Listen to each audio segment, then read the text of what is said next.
Project Showcase. Also, special shout out to Dr. Christine Ferry's Aging and Mental Health class. Thank you. I see you all joining the call. We're so happy to have you. So I hope you all enjoyed the song selection. It was a part of a playlist that we curated from our seniors. We asked them during their interviews what song should be on the soundtrack of their life. And that was one of the selections that you heard.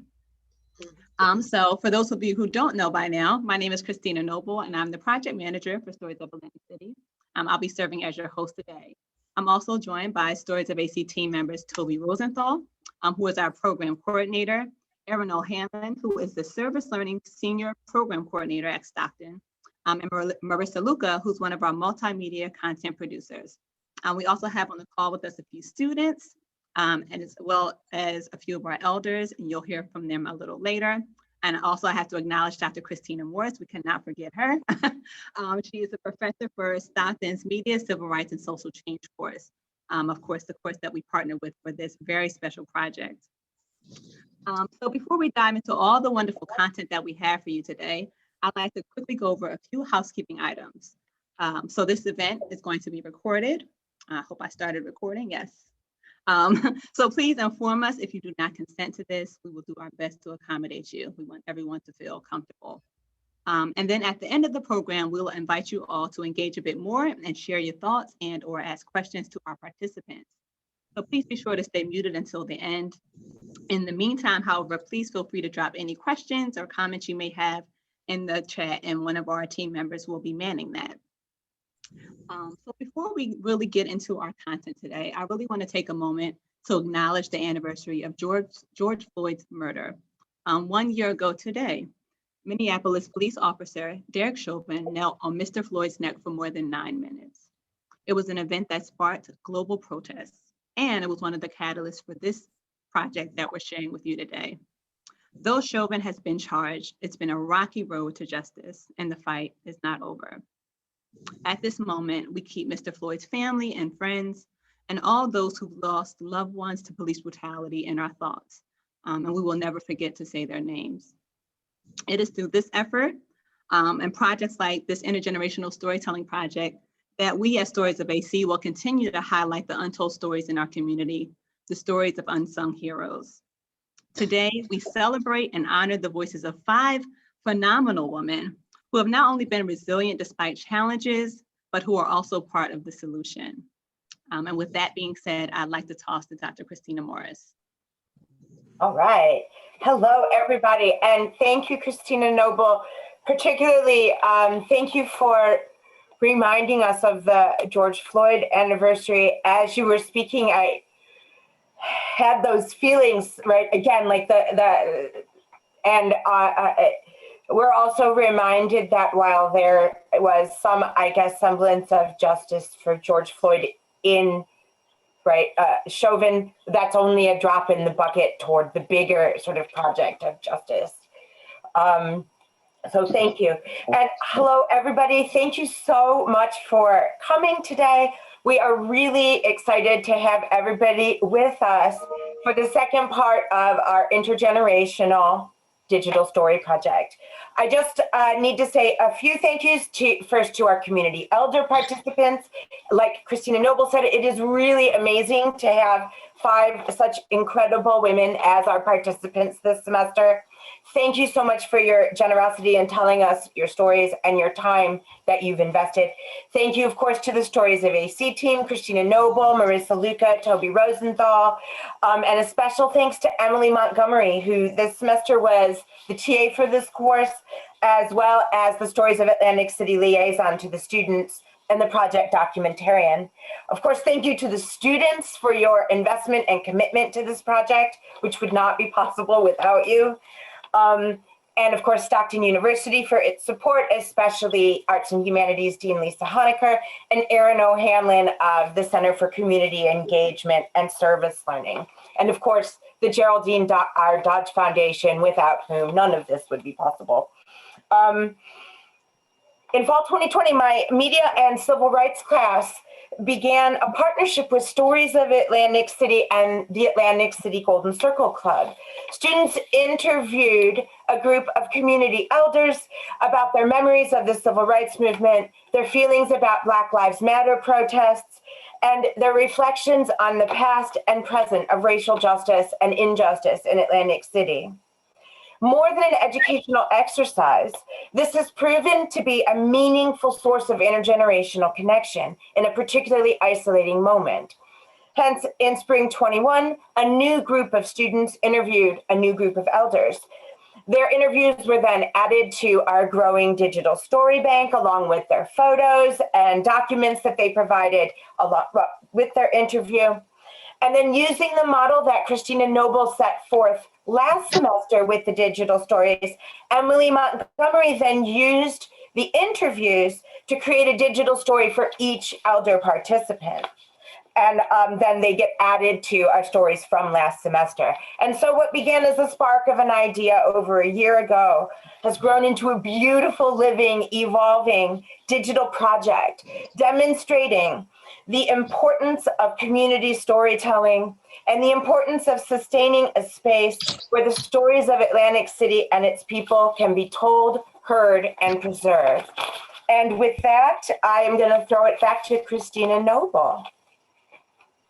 Thank you for that lovely introduction to the project. So, of course, as Dr. Morris said, we started this back in fall 2020, and we had a showcase, well, a two-parter, in which we showcased these projects. So some of the things that, the recurring themes that came up, I just wanted to talk about in our previous discussions were redlining, discriminatory practices in employment, Black contributions to the city, the Black Lives Matter movement, and the North Side. So we had a lot of similarities going into this round of the project. However, we had some new themes that occurred, and that we'll be talking about that a little later in our program. So if you missed those showcases, please go back. We have the recordings on our website, and I know someone from our team is dropping those links as we speak in the chat. But please go out and check that out and see all the wonderful content that we've already created for this project. And of course, you'll see all the newly added sways and content from this round of the project. So now I would love to introduce you to our elders of spring 2021. So Miss Belinda Manning, to the far left, is a woman of many talents and trades. She has had a diverse professional career, working at places like the National Conference of Black Lawyers in New York, and as the director of the Upward Bound program at Stockton University. Mrs. Manning is the daughter of Negro Leagues great Max Manning. And for those of you who don't know, there is a mural dedicated to her father in Pleasantville, which is her hometown. She sits on multiple boards within the community and is an affiliate of various organizations. She is also a social activist, writer, and multifaceted artist. That is our wonderful Belinda Manning. Next, we have Miss Ida Jones. Miss Ida Jones grew up in Atlantic City and stated that for 65 years, she's lived in a 4-block radius of where she was born. She is a reverend and works in promotions at the Rebel Casino. Ms. Jones is passionate about activism and is known for her Black Civil War reenactments and portrayals of Black women historical figures. She also designs and creates her own costumes, as you can see on the screen. Next, we have Mrs. Teriya Abdul Rahim. Ms. Abdul Rahim was born and raised in Atlantic City. During her matriculation at ACHS, she became the first Black person to become class president in AC's history. She then went on to become a journalist and later an educator. Mrs. Abdul Rahim was a professor at ACCC for years, and many of you may be familiar with her book entitled Growing Up in the Other Atlantic City, Washes in the North Side. This book and her historian work in AC led her to be featured in an HBO special alongside Mr. Ralph Hunter, who I know was on this call, about the series Boardwalk Empire. Next, we have Miss Irene Pridgeon. Miss Pridgeon has lived in Atlantic City for her entire life. In fact, she's lived in the same house for the past 60 years that she and her husband built from the ground up. She's a member of the Golden Circle Club and has participated in many other community-based organizations throughout the years. Ms. Pridgeon is passionate about volunteering and has won awards for the work she has done in the community. And last but certainly not least, we have Ms. Valeria Marcus, who was born and raised in Atlantic City also. Although she's lived in other cities, she's always returned home. Ms. Marcus is an artist specializing in oil canvas painting. She is also a child abuse and domestic violence advocate and uses her platform to educate people on the subject whenever possible. So once again, I introduce to you our lovely elders of our Spring 2021 round of this project. So I'm going to stop share for a moment. So I want to give our students a chance to introduce themselves. They did such a phenomenal job throughout the semester in coordinating with our seniors. And I got to watch some of the interviews. They did a really, really great job. So I want to give them a chance to introduce themselves. So I'm going to ask all of our students joining the call now to unmute, and we're going to go around. I'm going to have you introduce yourself. So state your name, your year at Stockton, and your major. So we can start with Jillian. Hi everyone, my name is Jillian France. I am a junior at Stockton and my major is communication with a concentration in journalism and media studies. Great, thank you so much. I'm going to toss it to Beyonce. Hi, my name is Beyonce. I finished my junior year. I'm going to be a senior next year, and I'm majoring in communications. Thank you, Beyonce. Next, can we have Jasmine? Introduce yourself. I am Jasmine Luciano. I'm going to be a junior in the fall coming up, and I'm a communications major. Great, thank you. And then, of course, Emily. Hi, I'm Emily. I actually just graduated from Stockton a few weeks ago. I was a communications major, and I'm happy to be back. Great, thank you so much. So students, you can stay unmuted because I'm going to ask a lightning round question for you and our elders on the call. So if you all can unmute as well, that would be great. Before we dive into the deep dialogue, I just want to get a general feel for how everyone's feeling today. So you can simply, when I call your name, just say, I feel, and then fill in the blank. So I'll start. I feel excited. And I see Miss Irene Pridgeon. How are you feeling today? Well, I'm like you. I feel excited and I'm happy to be a part of this project. Wonderful. Thank you so much. Jillian. I feel enthusiastic. Great. Miss Abdul Rahim. Oh, you're muted. We can't hear you. We want to see how you're feeling. Can you unmute so we can hear you? Okay. There we go. Oh, okay. Okay. I feel pretty yucky because I have a bad cold, but I'm so glad I was up to being here with everybody. Thank you. We feel so special that you decided to join us despite. So we'll make sure we get you off quickly. Jasmine, how are you feeling?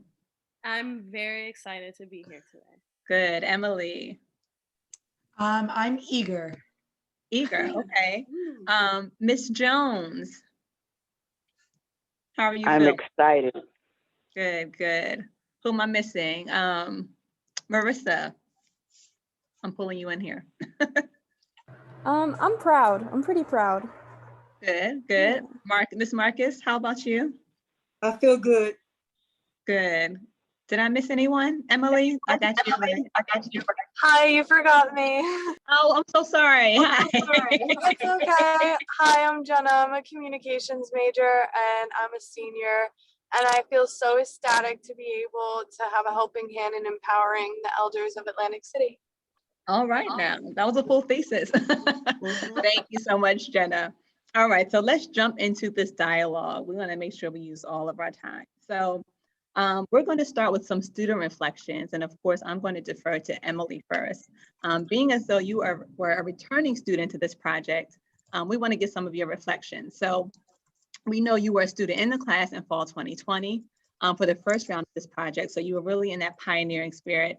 And then you decided to return as a TA/liaison for this course. So you have a very unique perspective. So we just want to know if you can share your reflections with us. Why did you return to this project, number one? And how has working on this project impacted or changed you? Okay, so I would say I returned to this project because I love the kind of storytelling that this project represents. When I was a student doing the project in the fall, I remember being so excited to be doing a project that allowed me to actually have conversations with people in the community and listen to their stories and be responsible for projecting their voice.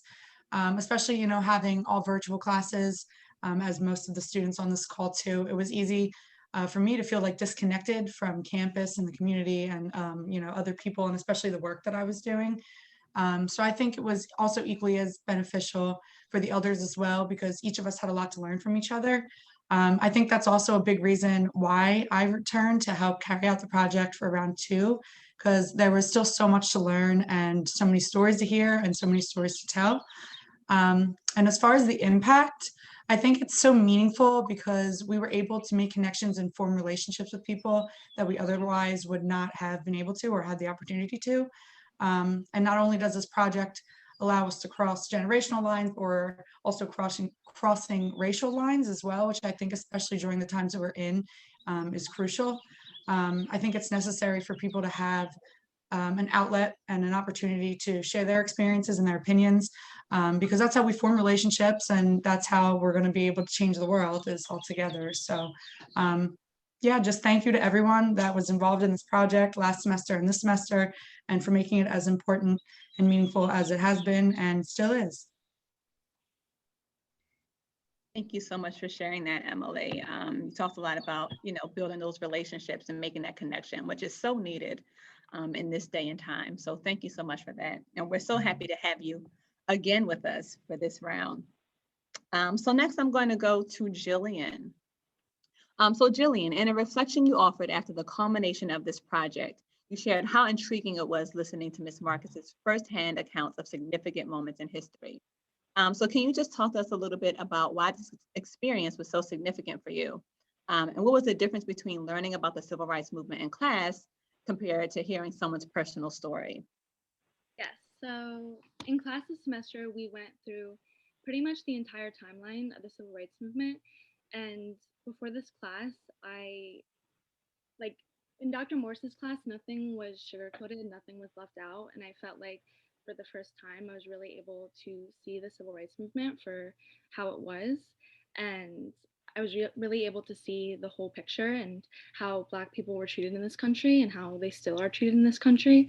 So when I had the privilege of interviewing with Ms. Marcus, I felt like all the definitions in our textbook, all the famous protests we learned about, all the significant moments, I could now attach that with someone and their personal experiences growing up with racism.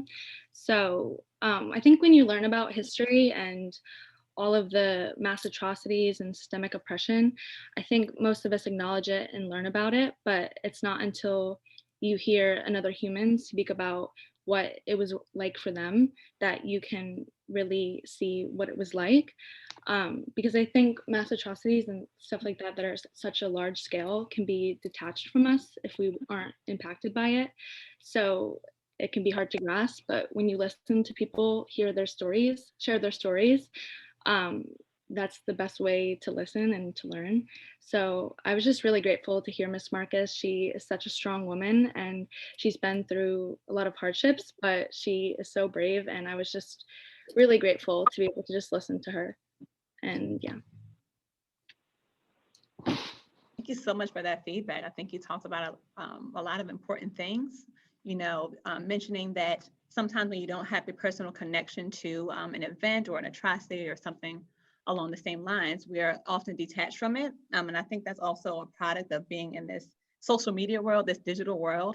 You can see the things and you can easily dismiss it, right? But when you hear someone's first, personal accounts, it really hits you in a different place. It hits that human factor that you may not necessarily get in reading a textbook, right? Or looking at a screen and swiping left or right, right?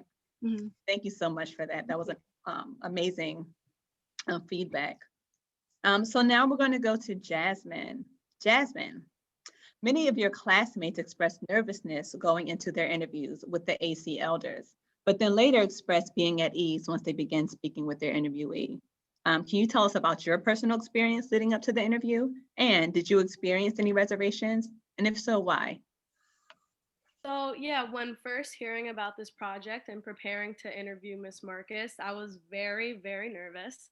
Even though this is what like communication majors normally do, and often, we need skills of public speaking.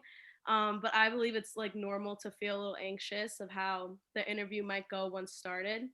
But this experience with Miss Marcus made me feel reassured and also felt like a safe space.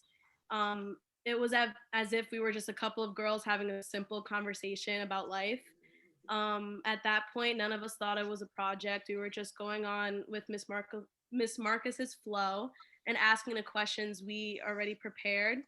I loved every second of that interview because she was so easy to talk to, and I have nothing but respect and admiration for her. And I just want to say thank you to her and for like everyone involved for this amazing experience. So. Thank you so much for that. I agree. Miss Marcus is very easy to talk to. She has a very calming voice and she's so personable, as are all of our seniors. But thank you so much for that. And of course, like you said, it's normal to experience some nervousness or anxiety going to a situation like that, especially when it's about such an experience that may not be the best, right? It's always hard to talk about those difficult things, which I'm sure added to the anxiety, but you all, you all did it, and I appreciate you for that. So thank you. And then we're going to go over to Beyonce. So Beyonce, conducting these interviews seemed to have really been an eye-opener for many of your classmates. In a reflection you shared after speaking to Mrs. Abdul Rahim, that there was one takeaway in specific you mentioned regarding some hard truths, as you put it. Can you tell us a little bit about those hard truths? So one of the things I realized while talking to her was that, like, I take pride in my education and the books that I read, and I keep my books, but I'm gonna need more than a price tagged education to see the change that I want to see. And I realized that even if I see the change that I want to see, it's always able to revert back because of the type of government and country that we have. So it was a little bit of like a hopeless feeling, because it's like I can't have a genuine, long-lasting change that I want. But it was also, the fact that she said, you can't make people change. You're not responsible for that, but you can change what you have around you. So I can change my peer circle. I can change, how I respond to situations. I can change who I am as a person to reflect what I want to do. And that was enough for me. Good. Thank you so much for sharing. Yeah, it's easy to get caught in your feelings and to feel that sense of hopelessness because we feel so small in this big world, and it's like, what can I do? But you all are taking the steps. It's these little things that really matter, the story sharing, and just the smaller things that really lead up to these bigger changes. So thank you so much. And know that you are doing something in the fight for equality and justice. So thank you, Beyonce. So now we are going to shift over to our seniors. And as we ask our seniors some questions, we'll be screen sharing their lovely presentations that Emily Montgomery put together, of course, with the support of Marissa Luca as well. So we're going to allow you to see this beautiful work. Just give me a moment to pull up my screen. Exit out of here. Stop the share for a second. Give me one moment.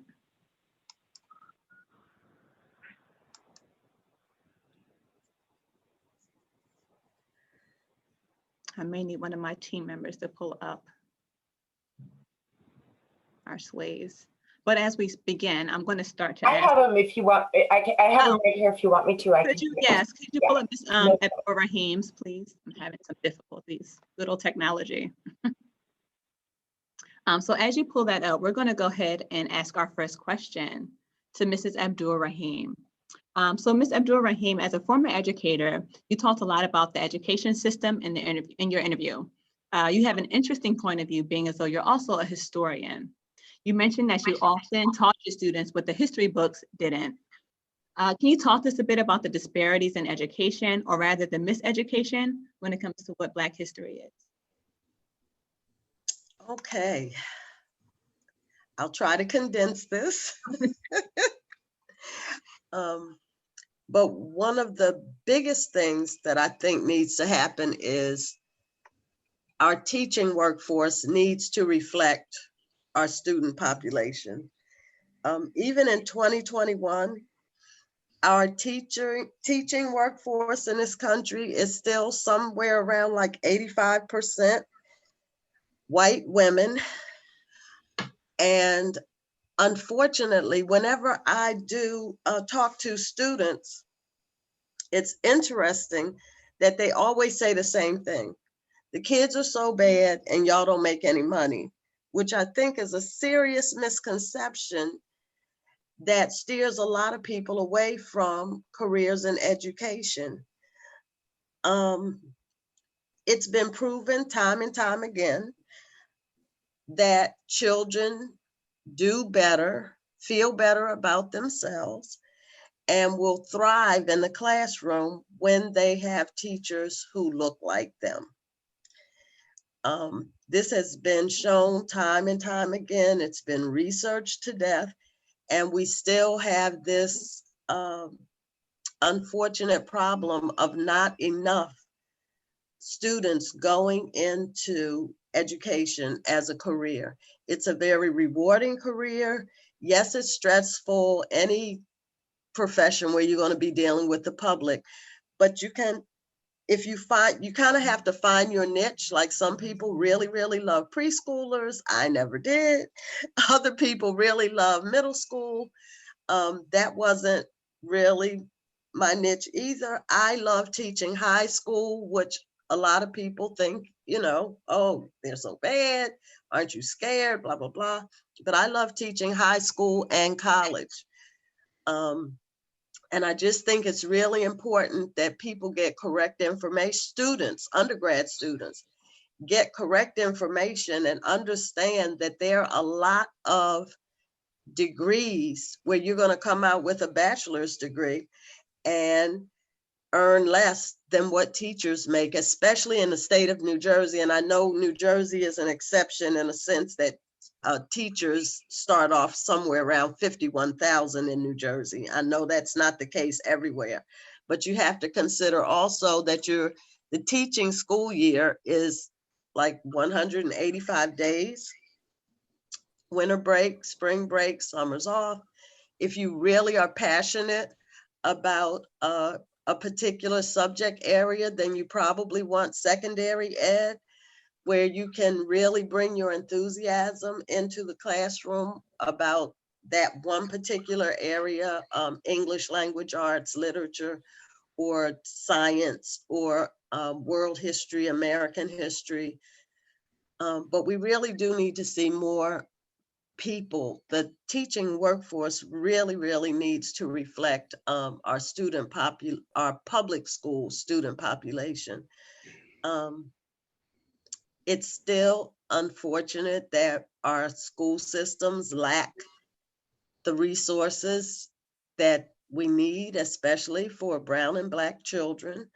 But there are major efforts going on to not only recruit teachers, more African American men for the classroom, and more resources from the private sector to help with those disparities when public funds are not coming from the government or state or federal governments. Then possibly connections with private industry will help fill in some of those gaps.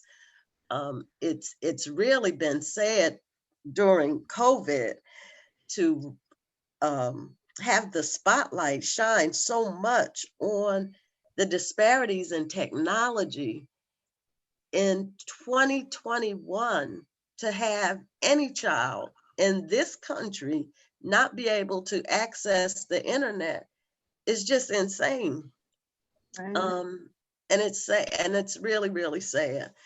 I'm not sure what's going to happen in the fall. My husband is a teacher. I'm talking to a lot of teachers and administrators, and it's going to be difficult moving forward. This has been, for some children, this has been a lost year. Right. Really and truly a lost year.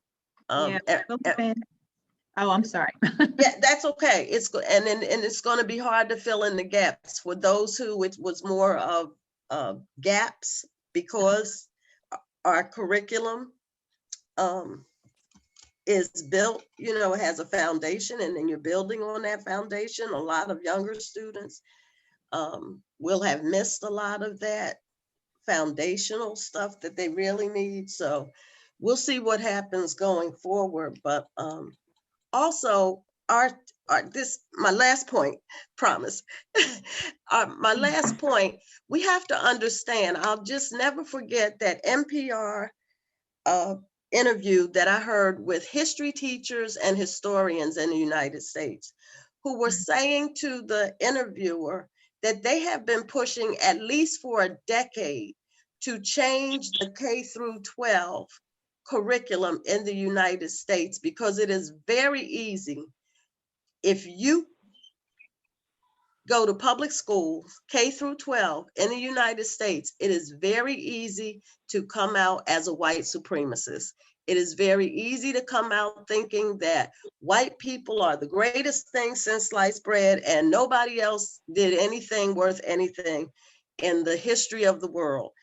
The curriculum has not been designed for our children to feel good about themselves, to feel good about the contributions that their ancestors and other people who look like them have made.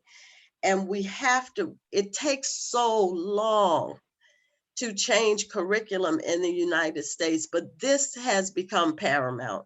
It just can't keep going, and it can't take us forever to change the curriculum so that all of our children feel good about themselves and thrive. Absolutely. Thank you so much for that. We're definitely in this transitional moment in education and just in the world in general. Everyone's trying to figure out how to open back up, if to open back up. But yeah, there's some things that we're going to have to address in the education system. So thank you for that feedback. That was really powerful. So now we're going to shift to Miss Valeria Marcus. So Miss Marcus's interview, she shared her experience growing up as a multiracial woman. She discussed a few times which she experienced the effects of colorism.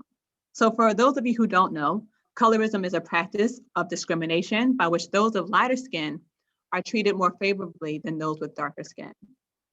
This issue is a product of racism having stemmed from slavery, practices such as the paper bag test, and even current hiring processes in the workplace. So of course, during slavery, slaves with lighter skin were assigned domestic work, while slaves of a darker skin tone were forced to work outside in the fields with much harsher jobs. And then the paper bag test, for those of you who don't know, refers to a practice that was often utilized in Black spaces and in the hiring of Black people. If someone was the same color or lighter than a paper bag, they would be allowed into the space or considered for hire. So of course, this tactic created tension in the Black community. So in Ms. Marcus's reflections of her childhood, she recalled that some of the neighborhood kids would call her and her family Whitey because they were the fairest ones in the community. In school, Ms. Marcus said that Black children would isolate her because of her lightly colored skin. So Ms. Marcus, it couldn't have been easy growing up, having to experience something as alienating as colorism. Can you share what that was like with us? I'm sorry. Yes, it's something I don't like to talk about. My parents didn't talk about race at home. We knew nothing about race. They didn't gossip, talk about anyone, talk down, so we didn't know anything. So when the children were refusing to play with my sister and I had light colored hair. My hair was blonde. I was born with blonde hair. Reddish hair was light. They didn't want to play with us, and we wanted to know, why they don't want to play with us. And my mother told me when we got older, we'd be on the out in the field on the grounds playing, and then some other kids come over. Then the other kids would take the other kids away, and like isolate us. They isolated me in grammar school in the beginning. They wouldn't sit with me to have lunch. Made me feel bad. I sat there, ate by myself the whole time until kids from the West Side came over in 4th grade. It made it a little easier. But I was confused about the whole race thing. Like, again, I didn't know much about it because I was able to thrive in Lang City, to go anywhere I want. We went to Illinois Avenue Beach. I had no problems in school. I had no problems going to restaurants, clubs. When I got older, even some places that were known for only allowing white people in, I was able to get in. So that was a bad experience also. Why are not Black and brown people in the club in this restaurant that I'm able to eat in? That was wrong.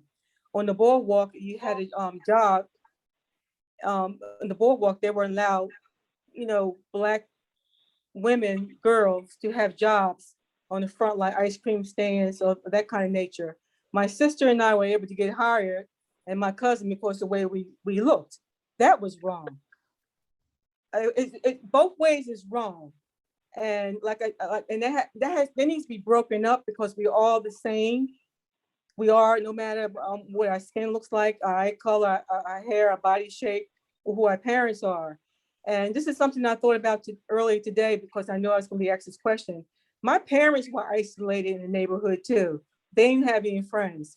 My father was bilingual. He was able to he worked for the city. He was able to have friends with the mob. And then he worked at the AMP at one time, and his white friends came to pick him up for the baseball games. But he didn't. And then he found couple black men as friends, but he was isolated also. So, and like I said, my mother, so it was like, even the church was kind of isolated. They didn't want to sit with us, talk with us when we was little, till you got older. It was just, it was very confusing for a young child. And I was already confused with child abuse and domestic violence in my family. So I had double on me. But somehow I was able to rise above it and just say to myself, well, I feel sorry for them. They don't know if they miss him, because I'm a great friend. I'll be a great friend to them. And it's a shame they were probably taught that way. And when I got older, I found out male and female friends told me they were taught certain things in their household. So it was like a learned behavior. And my sister and I, we weren't taught anything like that. We weren't even allowed to gossip. That was a no-no. And no one was able to come in their home to gossip either. So we need to raise our kids a little better and train them and teach them that everyone is the same, and respect people for the way they look, and they don't have to look like you. It's their character, how they treat you. Are they mean? Are they nice? And back then, the kids were mean to us because the way that we looked. And I couldn't do anything about my hair color. And I was the only one running around in the neighborhood elementary school with the blonde red hair until it turned out to worry about anymore. So that's all I have to say on that subject, because I really, when I think that question, when I start talking about it, it still kind of disturbs me today, because sometimes I still have a problem with the color issue. And I did in college too, because the Black girls isolate me, but I always had great friends with other people, and they isolate and they make comments about me. And I never say anything derogative to them. So I was just like walk away and just, feeling sorry for them. Right. And that's all I have to say on that issue. And that needs, like I said, it needs to change within family units. Your parents have to teach you better. Absolutely. Yeah, that was something that I took away from it. A lot of these behaviors are definitely taught in the home. Kids are not born racist. They're not born with biases and prejudices. These things are taught. But I do want to thank you so much for being vulnerable. I know you said this is a difficult subject to talk about for you. So thank you for letting us hear a bit of your story, even if it gave you a little bit of discomfort. We really do appreciate that. Thank you. Like I said earlier, you are absolutely a part of the change. I can't imagine, like I said, it must have been a difficult experience having such a unique experience like that, because you were Black, but you weren't accepted into the Black community necessarily, or the white community. So I can only imagine, but thank you so much for sharing. And I do have a bit of a sidetrack here. I'd be so remiss not to mention our photographer, Nastasia Davis. I see her blowing up in the chat. Nastasia Davis and all the beautiful portraits that you all see in these presentations of our elders. She did both the first round and this round. And of course, those portraits tell a story of themselves. We often talk about her and how she has this natural gift to really capture someone's full essence in her photos. So thank you, Nastasia Davis. Now back to our regularly scheduled program.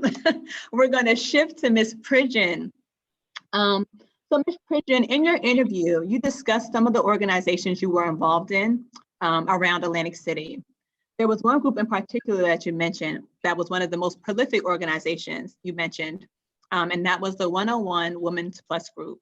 You offered the students some background on the organization's origin, and how it eventually became a long-standing community-based nonprofit. So can you tell us a little bit about this group and why you got involved?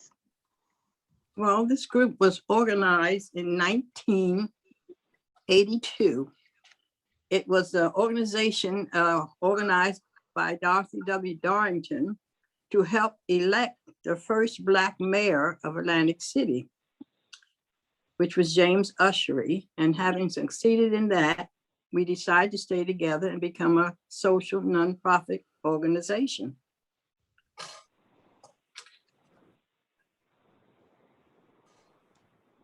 I've lost contact with you. Oh, we can still hear you and see you. And so, having been successful being organized as an organization to help elect, we stayed together and became a prolific social organization, nonprofit. We recognize what we call unsung heroes, like firemen, policemen, crossing school guards, the school nurses, and everything. And we succeeded. And I also belong to other organizations. The Golden Circle of South Jersey was organized to involve senior citizens, to get them together and have them something to do. We went on trips and information concerning issues and concerns that impacted the senior citizens. I belong to American Cancer Society. As a member, I served on the board, executive board, and was a volunteer service bringing cancer information to low-income families. And I took issue with, they say that most diseases are more prevalent, if you will notice, in the Black community. And that's not so. It's a matter of economics. We don't have the money or the insurance to afford preventive medical care as emergency to emergency care. And so it's a matter of economics. We don't have any more diseases than white people. And bringing this message to the American Cancer Society of New Jersey, I received an award. And also I belong to the American Mothers, which is an international organization that emphasizes the importance of motherhood. And didn't many Black people belong to that? And we spread the word of being a mother. We sent Black representatives to be the Mother of the Year. And I've always been a joiner and believed in joining organizations that were to the benefit of the community in which we lived. And also, on the question of racial discrimination, I experienced that. I attended the New Jersey College of Commerce and graduated in it. And I was proficient in shorthand and typing. And the Atlantic City Electric Company would hire clerks and typists and secretaries from when they graduated from that college. And I applied for the job along with a white lady. And naturally, they hired the white student instead of me, even though I was more proficient than she was. And at that time, the Atlantic City Electric Company was not hiring Blacks until later on. The first Black secretary at the Atlantic City Electric Company was the late Julia Glover.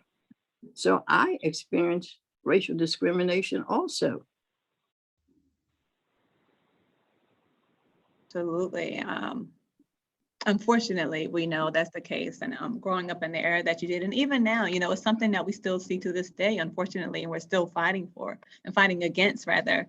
But thank you so much for sharing. And I just loved hearing about all the work that you do in the community. And I think I've always been a joiner, and I like to join organizations. And instead of being a member, I like to be a participant, to take part.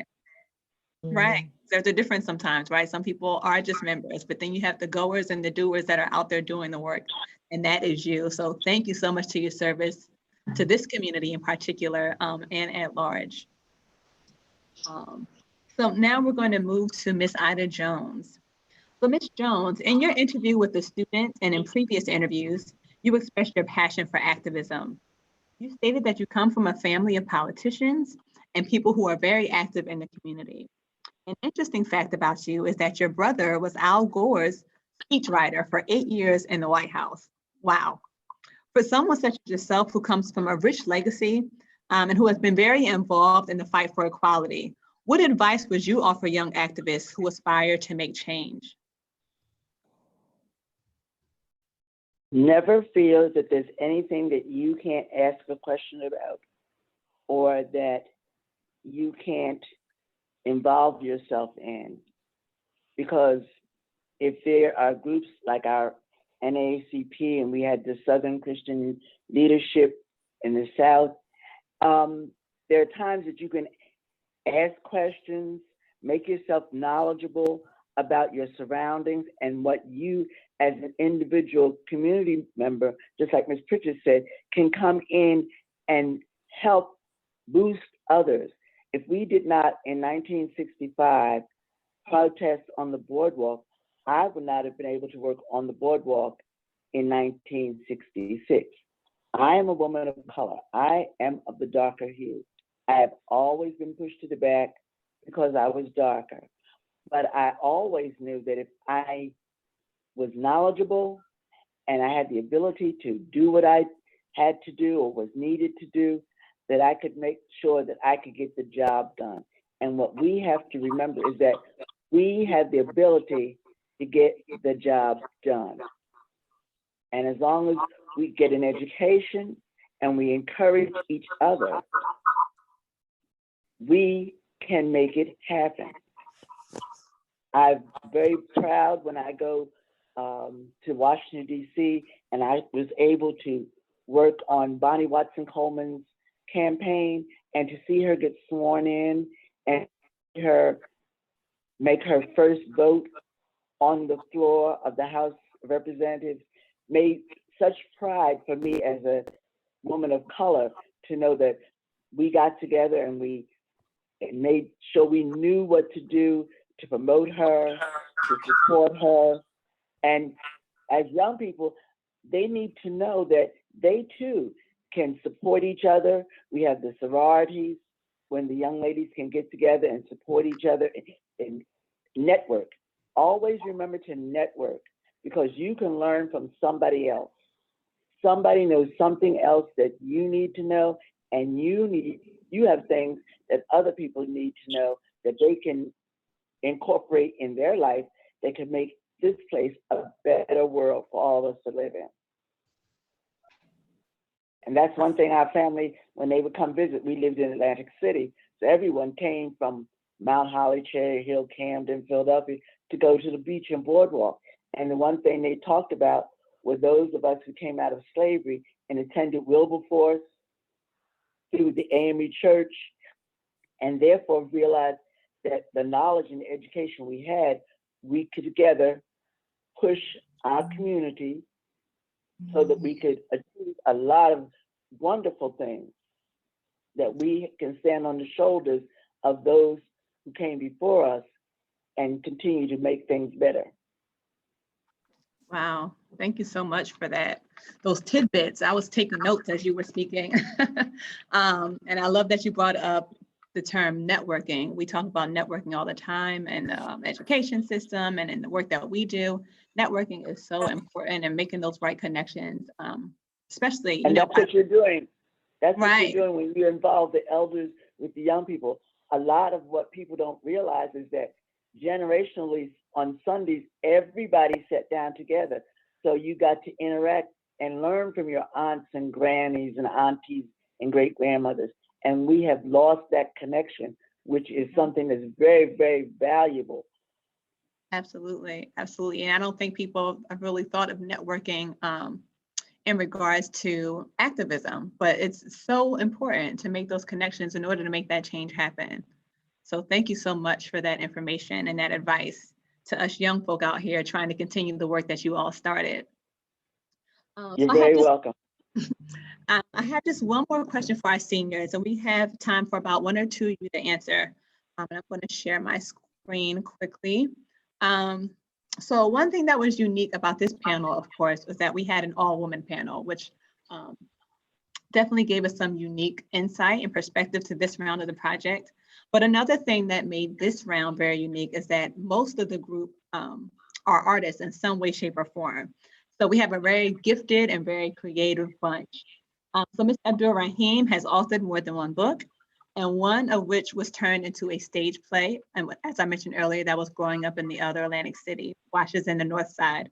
And then, of course, we had Miss Marcus, who is a painter who specializes in oil canvas painting. We had Miss Jones, who you just heard from, who was a seamstress, a costume designer, and an actress focusing on Civil War reenactments and Black women historical figures. And then we have Miss Manning, who unfortunately couldn't join the call today, but she is a writer, she's a poet, and she also creates these unique dolls. So what I'd like to ask, or what I'd like to know from some of our elders on the call, do you incorporate your activism and or advocacy into your artwork? And what themes are typically reflected in your artistry? So I'm going to call on someone if that makes it a bit easier. I heard someone speaking. Yes. Who was that? Yes, Oh, Valeria. okay, Miss Marcus. That's Okay, me. Miss Marcus, you can start us off. Okay, I'll make it quickly. In the last year since the pandemic, child abuse and domestic violence has soared because people were homebound, kids were homebound with the abuser, things were happening, going on. This year, it was the first year I made maybe over 200 works of art in the last year. I'm still doing it. I made numerous drawings and paintings dealing with domestic violence.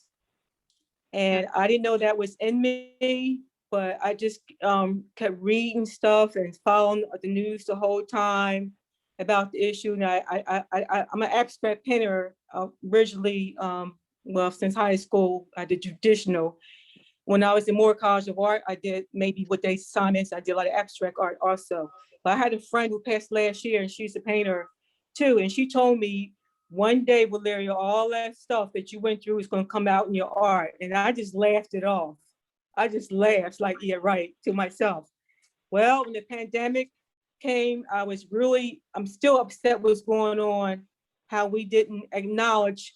We knew about child abuse and domestic violence, but we didn't do as much as we should have as in the world or in our nation.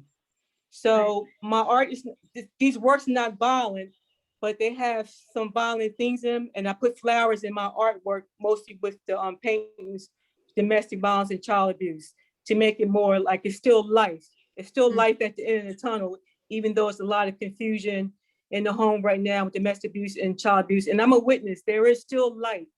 Even when we were going through it, my sister and I, it was still light because we had a loving mother. There was still hope, and there was hope because I'm still alive. So I'm glad that I was able to convey my feelings. It took me a long time to get to the pain about this stuff, even to talk about it for the last 25 years. So the pandemic was good for me in that way. And that helped me with my art and to dig more about myself too. So I can help more kids who are going through child abuse and families with domestic violence. So it works for me during the last 18 months. Wow. So number one, you've been working. That's a lot of painting. Every day. I have, I mean, it helped me. It still helps me deal emotionally with the abuse because you never get over it. You forget it, you heal, but it stays with you for the rest of your life. Right. And you do have moments where it gets to you. And when I saw all the killings, all the world, I do this every day, and I've been studying this since college when I did my thesis at home for abused kids. And when I did my photographs, I saw myself in all the photographs when I laid them out for our exhibition, and that scared me completely. I saw myself in these kids at the home, and I just that's how I started studying. I never planned to do domestic violence paintings and drawings, but right now I have no choice. And that brought it all out. Yeah, so I think, I often refer to this Nina Simone quote, artists must reflect their times, and clearly that's what you're doing. Art is such a powerful form of expression, and I'm so happy to hear that you're using yours as a platform. So thank you once again for that. And I love what you said about there's still light, because as grim as this world may look, that's something that's applicable across the board, right? There's still light, and there's still something to fight for. So thank you for putting that into perspective. Thank you. And I'm just going to ask one more person. I actually want to go back to Miss Ida Jones, because you too are an artist. talked a little bit about your reenactments and how you use that as education for our young folk. So can you just tell us a little bit about how you use your art? Well, first I'm going to say hi to Valeria, who I had art classes with at the high school. Yes, that's right, Mrs. Gerard. Hi, Mrs. Gerard. And that helps me a lot with designing clothes. Yeah. Number one, in the past 25 years, a lot of the schools have invited me in my attire to read to students, to speak to students. So that way they get an education. And a short story, I was in CBS and the young lady said, "Mommy, that's the slave lady." And she said, "Oh, don't say that. Don't say that. Don't call her that." I said, "No, no, no, no, no. The fact that she remembered who I am, no matter what I'm wearing, means that I made an impact on what I was teaching, that she remembered what I was telling her.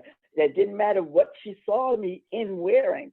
She knew what I had planted in her mind about the history, and that was what was important." So I get to travel to Delaware, Pennsylvania, DC, and you talk to college, high school, elementary school, even preschool children. They remember visually more than they can what they read.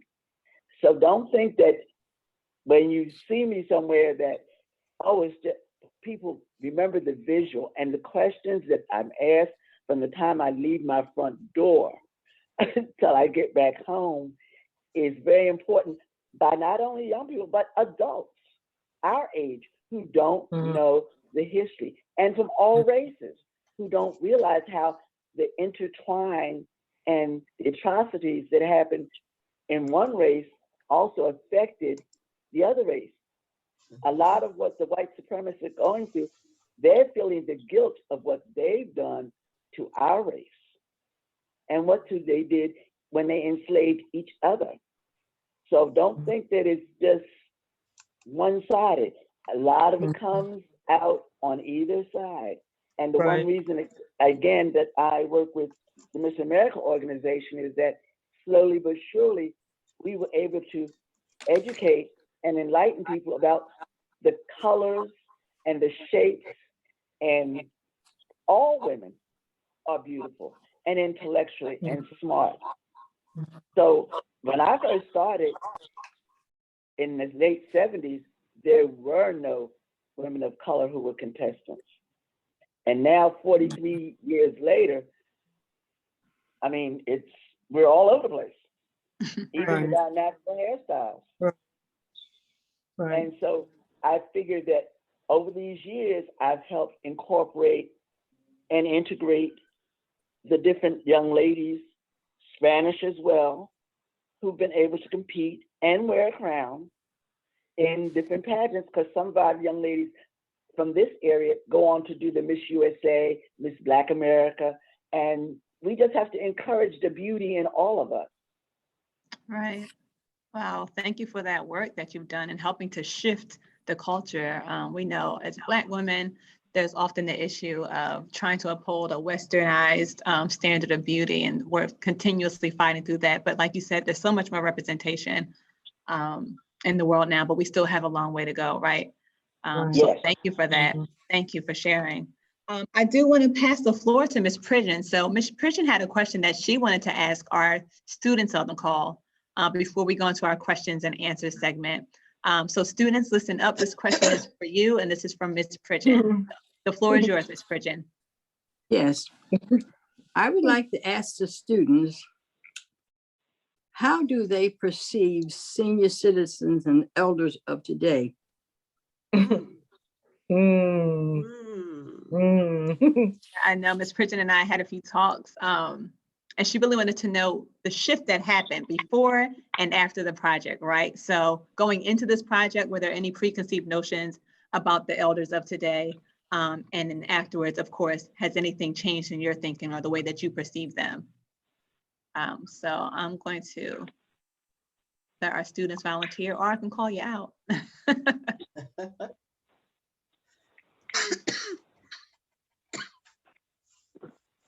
Emily, you want to? Yeah, I'm just sitting here thinking.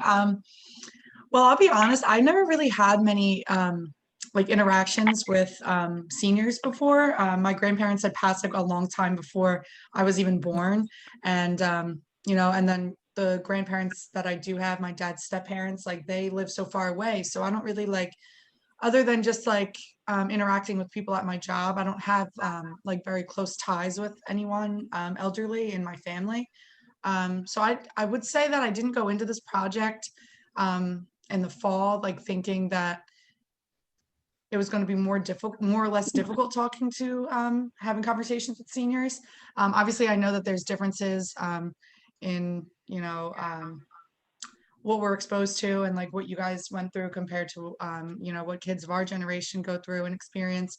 But I don't know. Yeah, like I didn't go into the project with any preconceived negative ideas. I definitely know that seniors of any race or background or place in the world have a lot to offer, just being on this earth longer than, you know, me and the rest of the students. But yeah, I don't know. I don't have any bad blood or opinions or anything with elderly people. Thank you, Ellie, for sharing. Any of our other students want to jump in on that question? I was going to say, I agree with Emily. I also don't really have any relationships with seniors, but I think sometimes there's negative stereotypes in the media with older people, and sometimes we don't always value older people's experience and what they have to say. So I think if more people spent time talking with seniors like we did with the project, we could appreciate them a lot more and what just their experience with living longer and everything else. Thank you for that feedback. Any other students wanted to jump in on that? Or we think we're good? I think something that Jillian said was important too about not really having that connection, like maybe our parents did with their elders. And I know specifically speaking to more African and like Asian cultures, back in the day, you know, the elders stayed in the home. You know, they all lived in one unit. And I think as colonialism started to happen, we created this new system. Right now, we want to be on our own. We shift our parents and our elders to the side. We put them in nursing homes and so we can live our lives. So that there's that disconnect, that happens there. So I think it's also a cultural thing, but like I said, I think Jillian really hit the nail on the head. We don't really have that connection to the elders like we used to. And sometimes that's where the misconceptions come in. I know in our conversations, me and Ms. Pridgeon were talking, and we were talking about how she believes that sometimes the younger generation finds that the elderly are, the word I'm looking for, are not uneducated, but are unaware of what's going on, that they don't have all of their facilities, that they're not aware of what's going on around them, that they're not involved. And she just told me that, you know, she finds that that's not the case. You know, she's very active in her community still. She's still offering the wisdoms. And so, you know, we had a really great conversation there, but thank you so much to our students for sharing. So now I want to take this time, I know we're coming up on the end of our event. I want to offer this time to any of our audience members who have questions or comments that they'd like to share or ask. And I'm not sure if someone's been. Can I say one quick thing, Christina? No, I just wanted to say that just so that the elders know that this project has had an impact on the students far beyond just a grade, that in the student reflections, a lot of them have said things like how learning from the books is one thing, but talking to someone and like listening to their experiences had a profound impact on the students. And so I think of it in some ways like the power of like a Holocaust survivor testimony, right? When people meet people who've experienced these things, it has a profound impact on how they see the world. And I think like that comes both in cross-racially and cross-generationally. I think both of those things, I think, have a big impact on the students. So I just wanted to thank you guys again for being part of this. Thank you, Dr. Morris. Yeah, this oral history is so important, right? And I think that's another thing that we're really missing these days, because we had that lack of connection with our elders. We're not receiving that oral history and really learning about our past. And you really need to know about the past to see where you're going, right? You need to know where you came from to know what path you need to be put on moving forward. So we do miss that, but I love projects like this because of that. We get to hear all this wisdom. We have so much wisdom on this call alone. It's crazy. This is all of AC's history in one call. Really do appreciate. Christina Yes. Noble, Miss Marcus has her hand up, and Oh, also sure. in the chat we have a question. What do you all think was the most unexpected part of this project? Thank you, Erin, for catching that. Does anyone have an answer for that? Once again, that's what do you all think was the most unexpected part of this project? That can go to either our seniors or our students. I noticed a lot of things, like you talked about themes at the beginning of this. I noticed a lot of things that the seniors talked about from the semester that I was a student doing it, and then this semester were very similar. I'd like even just like places that they mentioned, like the Allen Theater. I know a few of the elders from the first go around mentioned that, and also mentioned like redlining and where they couldn't go and could go throughout the city. So I don't know if I would say that it was unexpected that there would be common themes, but I definitely would say that it was like something that kind of like caught my attention, like reading through the elders' responses from both the semesters now, all the different things that they all had in common with their experiences, and a lot of them knowing each other and working together. So yeah. Thanks, Emily. Anyone else want to chime in on that? Was there anything that was unexpected that occurred during this experience of this project? No, but I have a comment. Sure. My comment is that word of mouth oral history is usually the most reliable history that's not written in history books. It depends who the writer is, because they see things their way. And most writers leave information out that should be in there, or add information or embellish information. So oral history, again, if you can get it from your grandparents, a great aunt. I was nosy. I was always been curious. I begged my mother for information about her heritage, her past, with her grandfather and grandparents. And that's how I was able to do research on my own family tree, because I wanted to know everything that there was about them. My father didn't know much because his mother died young and his father, whatever. I couldn't get any information out of him, very little for relatives. But my mother, I kept plucking her brain, and I plucked a couple other relatives on my maternal side, and then put everything together. So I had my own oral history since junior high school, and I'm still finding more things about my pedigree and my ancestors, my maternal side. And it makes me see life in a whole different way at 67 years old. Wow. Thank you for sharing. Yeah, that's another great point. I think sometimes people don't see oral history as being as credible as what you would see in a textbook, right? But we know, especially, the Black experience in America, we know that a lot of our history has been omitted intentionally, right? So oral history is very, very important. Thank you for adding that. And I know Ms. Abdul Rahim wanted to answer the last question, right? Yes, I was surprised that when I was sharing some of what I had experienced as a teenager and a young adult with the students, I was surprised at their lack of knowledge. And they were even surprised and said, like, why did I have to get all the way to college before I learned any of this? It's just so crazy that I never knew this. And the other point I wanted to make is just that sometimes racism, when people say, well, what is this whole thing with systemic racism? Everybody keeps talking about systemic racism, because a lot of times people are thinking of an aggression that you can visibly see. But the subtle messages that are sent in our society, I was talking to the girls about how you get to all the way through school. Who were the teachers? who were the administrators, who were the custodians, who were the cafeteria ladies.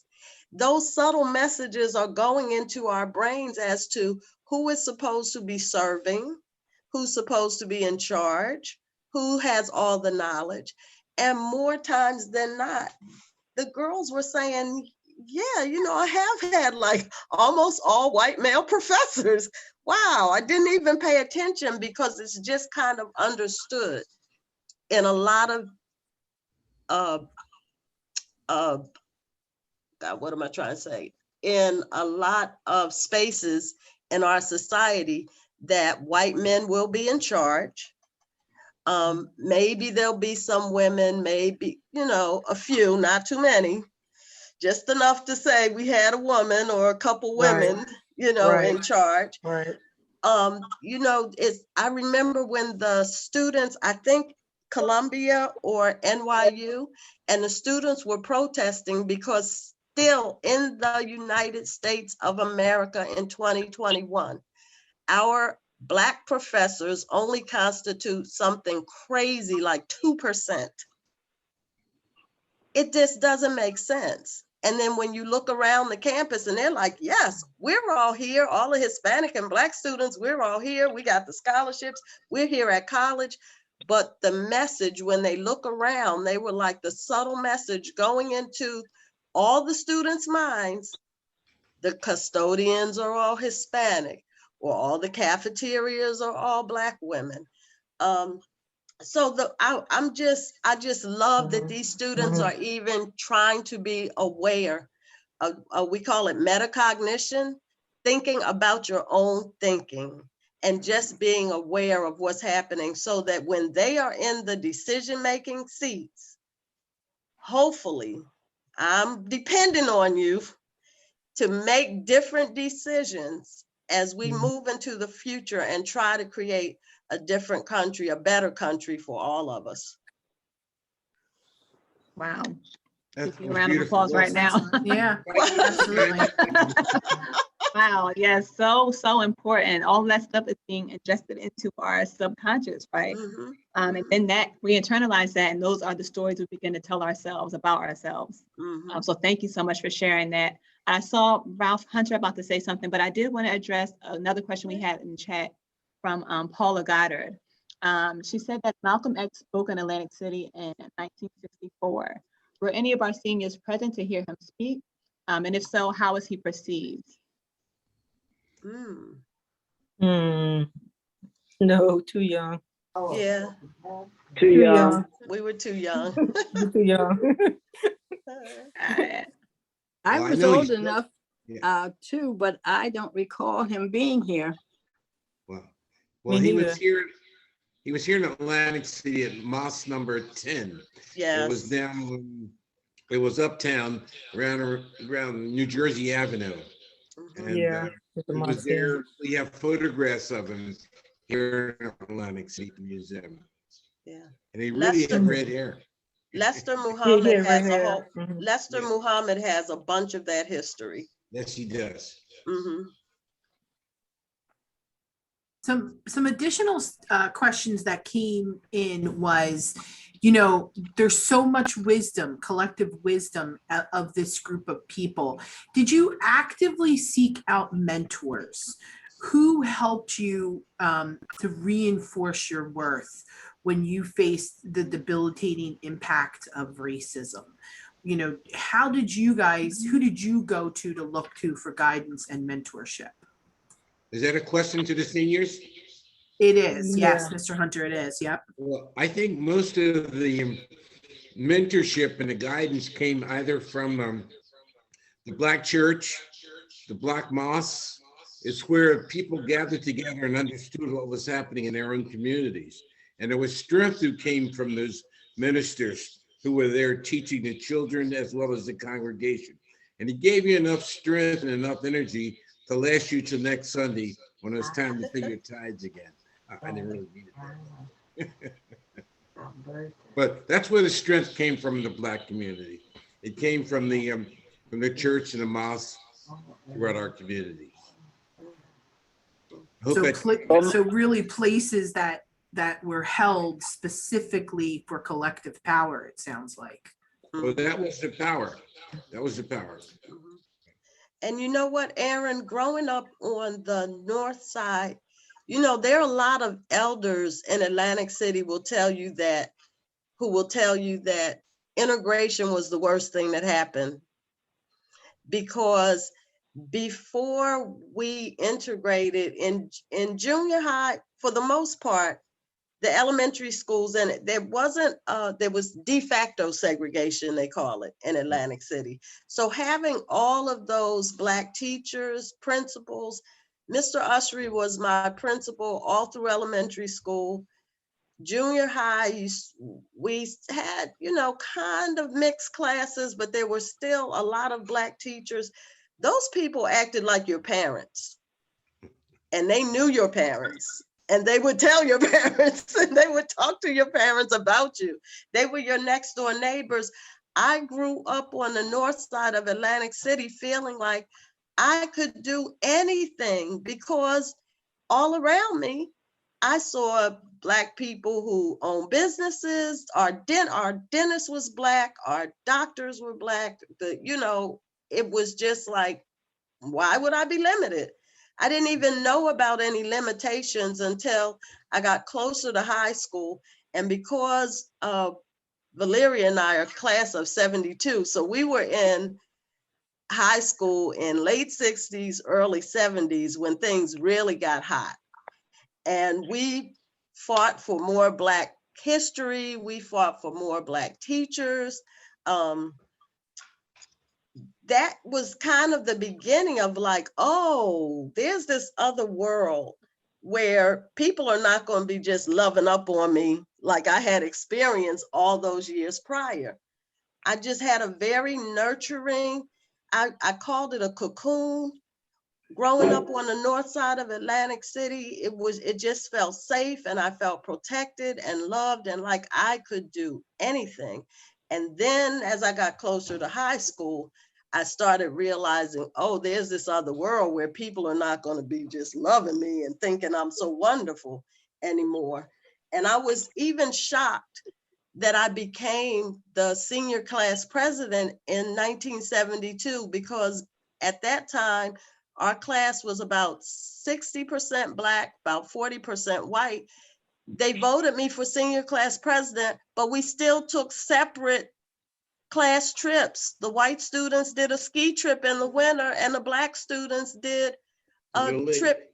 Yeah, we did a Black trip to a Black country club in northern New York.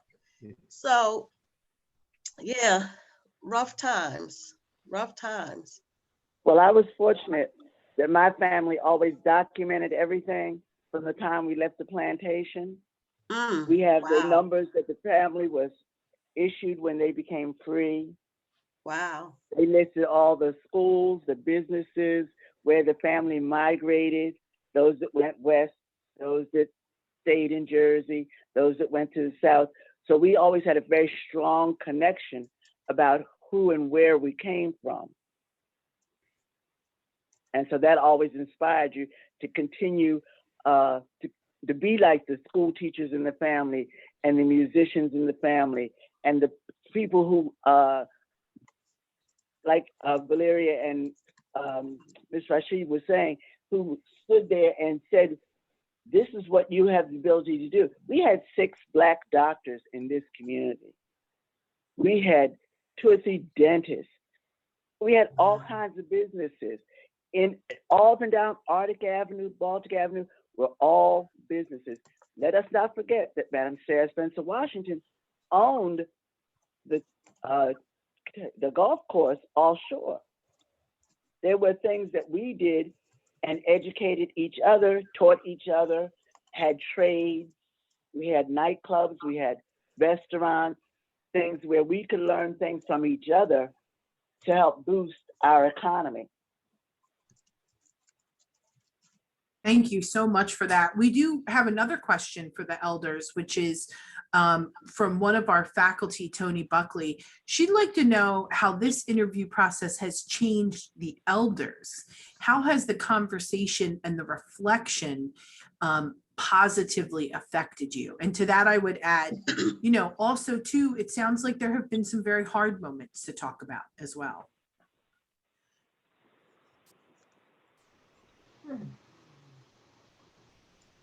I enjoyed the interaction with the young people. It reminded me of what I need to continue to do and not to drop the ball. It reminded me of how we need to be more positive in our reflection of what each other is doing.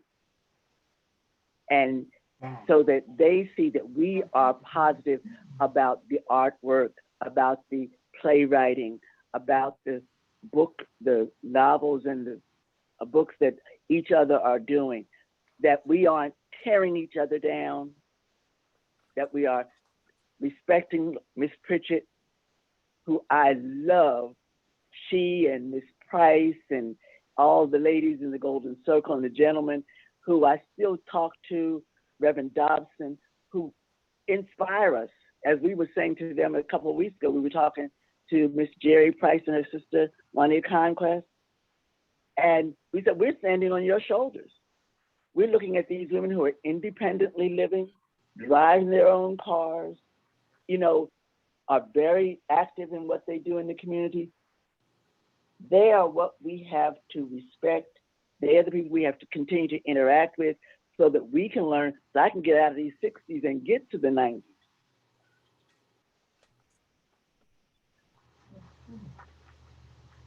Thank you so much for sharing, Ms. Jones. It's a I community would like, effort. this is Irene Pridgeon. Yes, ma'am. I would like to say to encourage all youth to receive an education because it's a way out of poverty, homelessness, and illiteracy.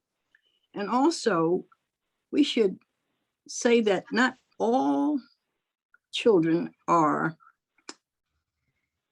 qualified to go to college. And those that are not qualified to go to college should be encouraged to go to trade schools and pick up a trade, like an electrician or a plumber, because the professional needs an electrician to take care of his home. He needs a plumber to fix his pipes. He needs a butcher to cut his meat. And he needs a shoemaker to repair his shoes. So Amen. Everyone is not equipped to go to college. And so instead of making them feel less by not being able to attend college, we should encourage those that fall into that category to attend a trade school.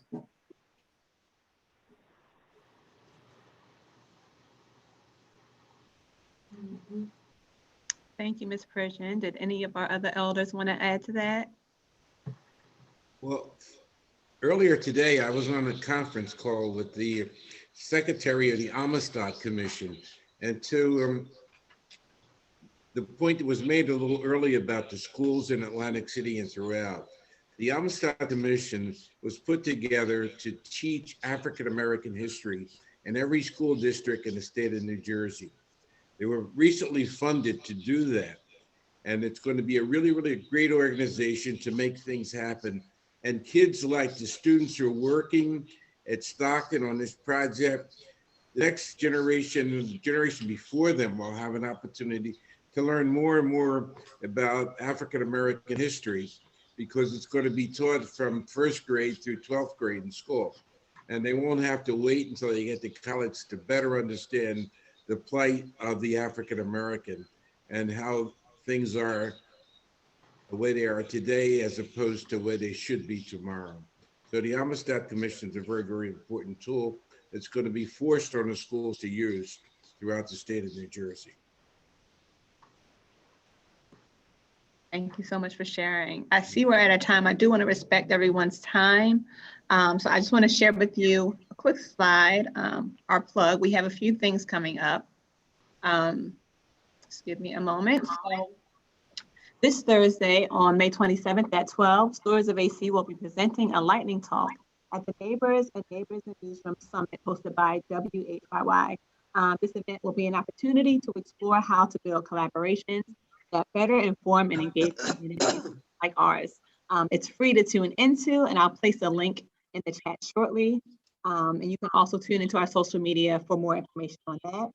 And then coming up next month, on June 10th at 7, we'll be having a media partner mixer.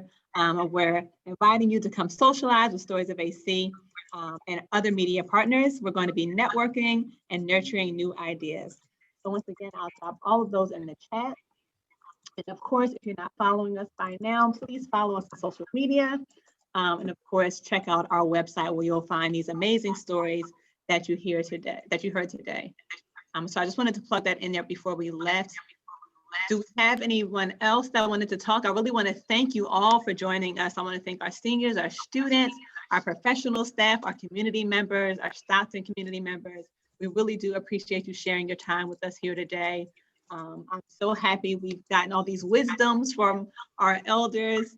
And we look forward to continuing this project and expanding the subjects in which we talk about as well. And I just wanted to give my team members and our other participants on the call a time to give their last thoughts. If I could just say, if there's any faculty on this call who would like to work with Stories of Atlantic City with your classes, reach out to me and I can help facilitate that as a sort of the academic liaison for Stories of AC. This was an amazing project and you can do something like this too.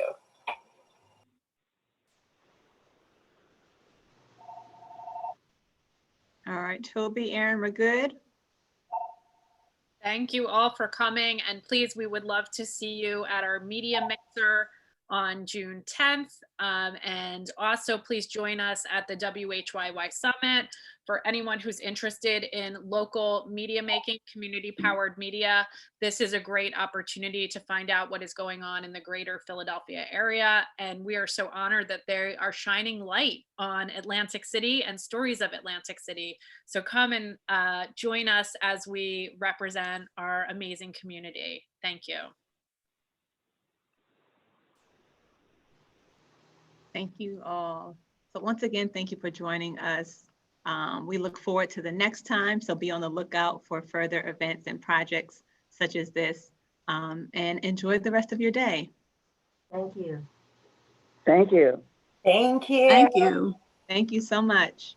Ms. Noble? Yes, ma'am. I would like to recognize two of your adjunct professors who were presidents of 101 Women Plus, Dr. Richmond Goddard and Dorothy Dorrington. Wow, thank you for that. That was a great connection point. Dr. Goddard's work is famous for her PhD connected to the north side of Atlantic City as well. Right, she was a president of our organization, and Dr. High was also a member. Dr. High was one of our interviewees. Yeah, Dr. High was a long time educator and administrator here at the university. Right. Is that group still functioning, Ms. Pridgeon? No, we disbanded in 2018. Okay. Got it. Well, it sounds like you guys did so much in the community, though. Yeah, we were closely related to Stockton. We see now. We see. And Dr. Goddard's work can be found at the Atlantic City Free Public Library in the Hessen Room, so that you can see all the things that she documented about the history of the city of Atlantic. Yeah, she was our historian. Yes, but she has a beautiful book publication in the Hessen Room of the Atlantic City Library. Yes. I see some more folk on the call. We must have some more questions. Once again, students who participated, thank you so much.